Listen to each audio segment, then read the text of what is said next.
Hello everyone, স্কিপি ফ্যামিলিতে তোমাদের স্বাগত জানাই। এখন ঘড়িতে 8টা মতন বাজে। দুটো বিস্কিট আর 1 কাপ লিকার চা খেয়ে বেরিয়ে পড়লাম মহাকুম্ভ স্নানে। শনি রবিবার হলে হয়তো বুনু আর বর্মশাই যেতে পারত। ওয়ার্কিং ডে এর মধ্যে যাওয়াটা ঠিক হয়েছে, তাই ওদের আর যাওয়া হলো না। সোনাকে বাড়িতে রেখে আমি, মা আর আমার এক দিদা চললাম ত্রিবেণী সঙ্গমে। সবাই একটা করে জামা কাপড়ের সেটও নিয়েছি জানো। যদি ওই ভিড়ে নিজের জন্য একটু জায়গা করতে পারি তাহলে স্নান করব। এটা হচ্ছে ত্রিবেণী স্টেশন। ট্রেনে কত ভিড় যায়। হ্যাঁ কি ভিড়, বাপরে। সব এলো হাওড়া থেকে। ভিড়ে পড়তে যাতে না হয় সকাল সকালই চান করে চলে গেছে। ভিড় ওই তো ওই ট্রেনটা থেকে প্রচুর লোক নামলো, ওই যে বলছে না হকারটা বললো তো।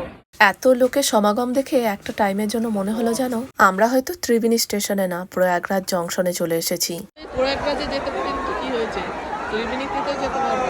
দেখো লোক দেখো একবার, বাপরে। প্রয়াগরাজের কুম্ভ মেলায় যাওয়ার আমার ভীষণ ইচ্ছা ছিল। বর্মশাই আর মাকে রাজিও করে ফেলেছিলাম, শুধু একটা কারণের জন্যই যাওয়াটা ক্যান্সেল হয়ে গেল। এমনকি যেন লাগেজও গুছিয়ে ফেলেছিলাম, যদি কুম্ভ মেলায় অত বড় অ্যাক্সিডেন্টটা না হতো হয়তো যাওয়া হতো। তা যাই হোক, দুধের স্বাদ ঘোলে মেটাবো বলে চলে এলাম ত্রিবেণী সঙ্গমে। টোটো স্টেশন থেকে বালির ঘাট অব্দি যাবে না, তার আগেই নামিয়ে দেবে, তাই সবার মতন আমরাও হেঁটে রওনা দিলাম। এখানে কোথায় খিচুড়ি দিচ্ছে, ওই দেখো খিচুড়ি রান করছে। 144 বছর পর এই মহাযোগ এসেছে। কুম্ভ মেলা আবারও আসবে, কিন্তু এই মহাযোগে শাহী স্নান আর আসবে না। আমার লাইফে শাহী স্নান এটাই প্রথম, এটাই শেষ।